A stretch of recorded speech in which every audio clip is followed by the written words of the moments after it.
Video interesting ఉంటుంది, last వరకు చూడండి. గడిచిన ఒక 10 రోజుల క్రితం తుఫాను వచ్చి క్లైమేట్ మొత్తం చేంజ్ చేసింది అనమాట. ఇప్పుడు ప్రజెంట్ సిచ్యువేషన్లో గాలిలో తేమ పర్సెంటేజ్ అనేది 77% ఉందన్నమాట. ప్రజెంట్ ఈరోజు సిచ్యువేషన్ ప్రకారం క్లైమేట్ మొత్తం చేంజ్ అవ్వటం వల్ల తేమ పర్సెంటేజ్ ఎక్కువగా ఉండటం వల్ల చిన్నపిల్లలు మార్నింగ్ టైం అప్పుడు బయటకు వస్తే ఈ జలుబు దగ్గుకి ఎఫెక్ట్ అయ్యే సూచనలు ఎక్కువగా ఉంటున్నాయి అన్నమాట.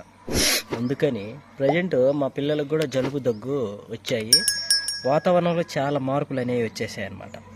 ప్రజెంట్ ఇది ఒక 10-20 రోజులకి ఆ వాతావరణానికి మనం అలవాటు పడిపోతాం. కాకపోతే ఒక 2-3 డేస్ దానికి అలవాటు పడటం కోసం అనేది మన బాడీలో బాడీ పెయిన్స్, జ్వరం, జలుబు అలాంటివి వచ్చే అవకాశం చాలా ఎక్కువగా ఉంది.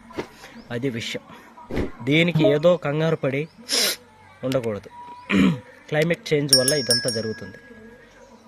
నా వీడియో కానీ మీకు నచ్చినట్లయితే లైక్ చేయండి, షేర్ చేయండి, సబ్స్క్రైబ్ చేయండి.